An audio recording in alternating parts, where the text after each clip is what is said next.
In commemoration of Women's Month, which is March, we will be touching on the ongoing conflict in Sudan, which has had a devastating impact on women and girls, intensifying gender-based violence, displacement, and food insecurity.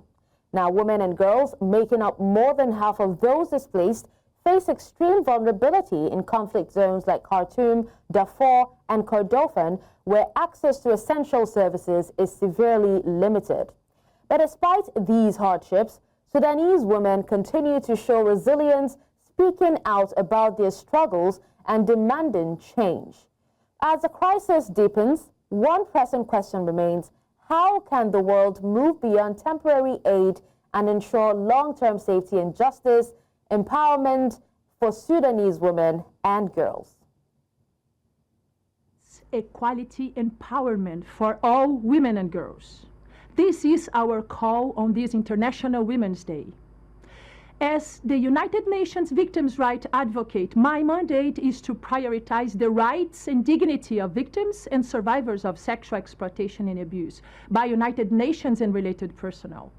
Unfortunately, women and girls in local communities represent the highest numbers among the victims, and children are born as a result of this serious misconduct.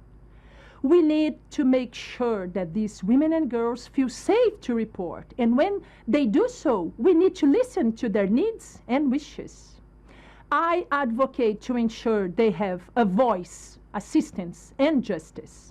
I work with United Nations entities, member states, civil society, national legal and human rights organizations to build networks of support and assist in ensuring accountability of perpetrators, restorative measures for victims, and resolution of paternity claims and children born of sexual exploitation and abuse.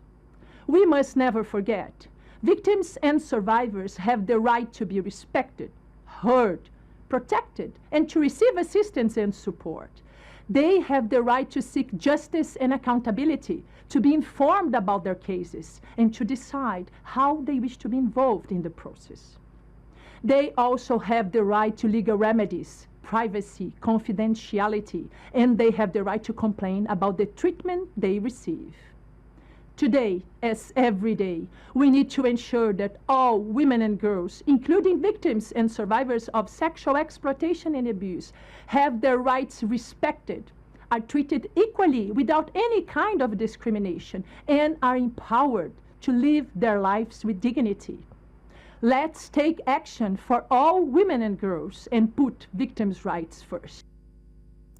Well, you heard all of that. And now joining us to speak more on this, we have Nassif Palma.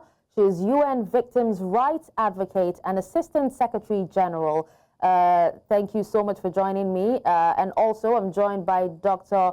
Majduline El-Haj El-Tahir, a political analyst from Oslo, Norway. Thank you so much for joining us, gentleman and lady.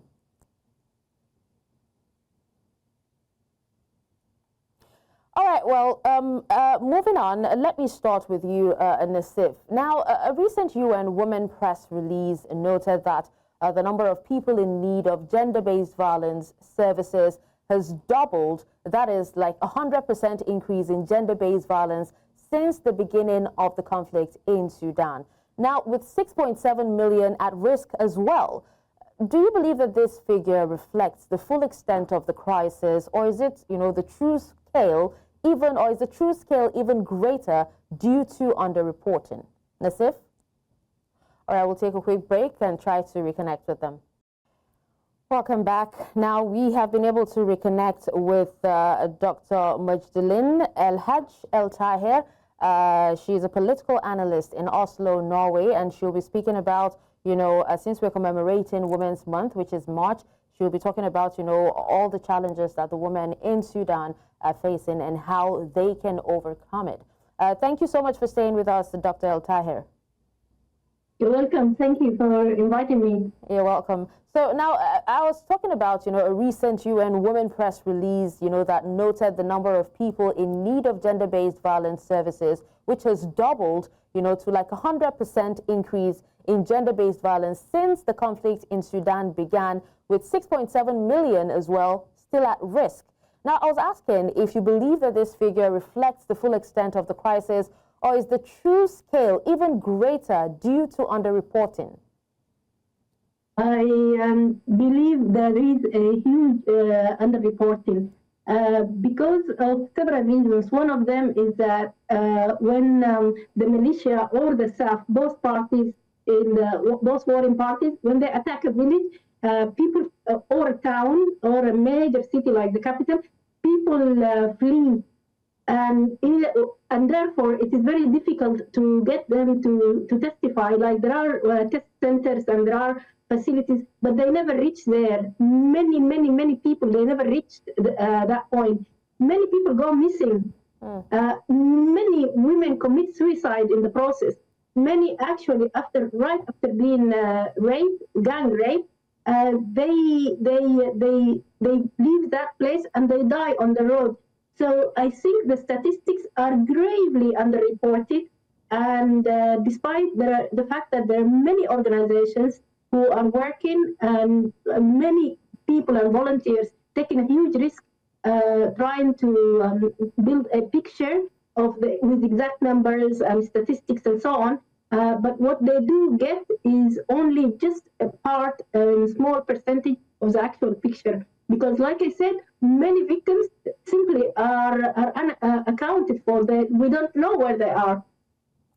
Okay. Many victims die because under the violence itself and are buried in mass graves. If you see The Guardian just a couple of days ago, are talking about a mass grave in Khartoum. There are mass graves all over the Sudan. In each and every part of the Sudan, there is a mass grave. So the Guardian newspaper is reporting on a mass graveyard that they have come across through their journalistic investigation. Okay. The number of mass graves which are not accounted for are also very, very high and very large. Well, Dr. El-Tahir, that's quite sad, some of these challenges that you have actually listed. But how has the conflict in Sudan, disrupted the daily lives of women and girls, particularly in their ability to access essential health care and education? All the schools in the Sudan, the war engulfed almost every part of the Sudan. Okay, like in many African countries, most life is clustered around the big cities.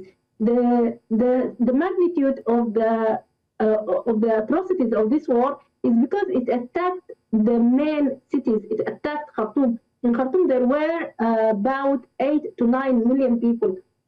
That was just in Khartoum. There is Wad Madani, and there is Al-Ubayd, and there is Al-Fashir. All these are really large and big cities. It is one thing to attack a village because of the number of people is a lot less than in big cities because of the migration out from the rural areas into the cities. So the war in the Sudan is truly unprecedented and truly the worst in the world by any stretch, even by standards of like really brutal wars. The war in the Sudan is exceptional in terms of the magnitude, in terms of the geographical extent, and the magnitude of the people's life disrupted. All the schools in Khartoum are not functioning. All, and I mean all, the hospitals in Khartoum are not functioning. The same goes for Wad Madani, which is the second largest city. So the lives of the women and children, and indeed of men and as well, this has been totally disrupted. The people's living, their salaries, I know personally, almost all my relatives and friends, highly educated women with university and post-university degrees. Many of them had a combination like myself of having part of their higher education in Sudan and part of their higher education abroad. All these, they have lost their income. All of them, they have lost their jobs. Some of them used to have really very serious positions, that be in the government, in the NGOs, or in the international companies. And they lost everything. So I know for many, the woman has lost her job, her husband has lost his job, the children, they have lost their school, So there's a their real house struggle. has been ambushed, and the militias are staying in their house. Their cars are confiscated. Their her jewelries, any kind, all her cutleries, everything, all her kitchenware. Their people left their houses with everything, with everything. Wow. And I'm not talking about one person or two. I'm talking about at least 23 million people in the city with regular jobs, with education and higher education. Now, when you see that these examples I'm giving you, then you can just imagine the poor people and the poor women who are selling tea at the side of the road, who are selling food at the side of the road, how much they would be affected. I'm talking about my classmates, people who I went to university together with, that have lost so much. Well, not everyone is actually as fortunate. You know, you did talk about, so many, Sudan having so many highly educated women, and, the fact that, you still have some of these women who still, have the resilience to sell in order to make money. It actually shows that, they're not giving up anytime soon. And which takes us to, a report from Contre La Femme, which speaks of a journey from violence to resilience. You have shared one or two, but can you share even a bit more examples of how these Sudanese women are transforming their suffering into community leadership and also peace advocacy? Yes. Like I said, the war did not leave, it affected everyone, from every class, from every education, and every woman. Every single woman is affected. Yet, all these women, the ones who are selling the tea at the side of the road, they still selling the tea at the side of the road while the shelling and bombing is happening. They created something we call it attakaya. Attakaya is a form of communal kitchen. Every person who didn't flee and stayed in the Sudan, they are working now in what we call these communal kitchens, and these are called attakaya. And attakaya is basically a whole neighborhood, several thousands in one neighborhood, who have one source of food, and that is these public set up communal kitchens. They bring the food, they cook it, and the food usually is nothing more than a soup of lentils, which is cooked in a very large pot and distributed to thousands and thousands of women and children. And it is these women who set up these kind of communal kitchens. And these communal kitchens, you find them everywhere in the Sudan now. Now, this is when it comes to food, in order to try and mitigate the hunger, which engulfs the country. The second one is the health system. Again, a lot of doctors, female doctors, and a lot of nurses have set up training, field training camps in order to train women who do not have medical experience in order to undergo everything, including operations. And I mean everything, including operations. And this is just an example of how dire the medical situation is. So they set up field hospitals from the very bare minimum of medication. Perhaps would be one or two doctors and a couple of nurses, but then they will train about another 20 or 30 women in order to undergo all the kind of medical checkups and that you normally do it through 6 years medical study. The third one is the schools. Again, I have to mention that many women started in their what you call it, in their tents, which they set up. They started education. So many women, especially teachers, led by teachers, they would collect and gather the young children And one teacher could be teaching about 300 to 400 children in one camp. One teacher, and she would be going from morning until evening, try to create some kind of a routine and education to the children, because in this routine and education there is a method of resisting the war, because any form of normalization to the daily life they try to do, all these forms of normalization are extremely important as means of survival. By collecting the children, 300, 400 children under a tree, and try to teach them, the main point is not just education and to teach them, but it is a means of normalization, means of survival, means of community sense of coming together. Absolutely. The communal kitchens, despite being really poor, Dr. El-Tahir, if you can hear me, you know, yes. Still while we're at this, let's just touch on, I love how you're able to, you know, give in detail some of the experiences of these women, you know, like you know them personally.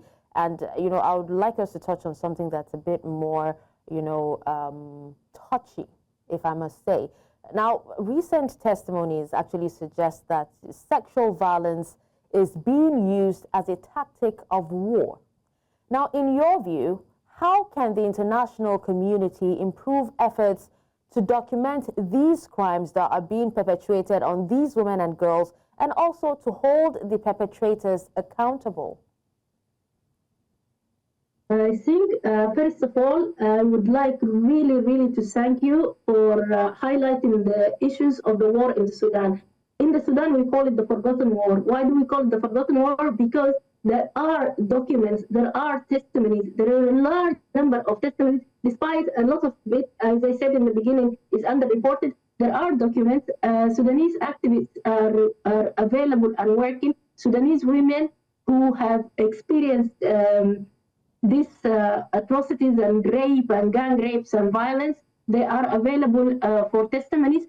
It is the international media who just does not think that the issues of the war in the Sudan is important enough to be highlighted. I think we suffer mainly from the fact that the international community, international media, international community does not speak enough and highlight enough what is happening. Because I think when if they turn the lights and the attention what is happening in the Sudan, that is the time when they can maybe, hopefully, be able to do something about it. As you have gotten in touch with me today to talk about the Sudan, I read a report that someone, a journalist that I know, had an appointment with the BBC in order to give an interview about the situation of women in the Sudan for the 8th of March. The interview was cancelled, and the reason, and they gave her, this is the BBC, they gave her the reason when she said why the interview was cancelled. They said that because of geopolitical matters, and the Ukraine issue is more urgent and pressing now. This is what we have to deal with every time. I'm not playing. I'm not trying to play marathon or Olympics with Gaza or with Ukraine. But we in the Sudan, we matter too, and our lives matter as well. Absolutely, absolutely, Dr. El-Tahir. Now, we just talk about, you know, the sexual violence, and, you know, beyond the physical violence or sexual violence, many survivors are suffering from severe trauma as well. I don't know if you agree with me on that. They're suffering from severe trauma. How should humanitarian responses better address mental health needs, and what role can local women-led organizations play in this process? First of all, the traumas and the mental health, there are a large number of suicides. Many women committed suicide, and it's just a pattern. So many of them have committed suicide. The other thing also is about support, women giving support to each other. there are organizations and there are people in the ground, in the war, risking their lives and trying to create.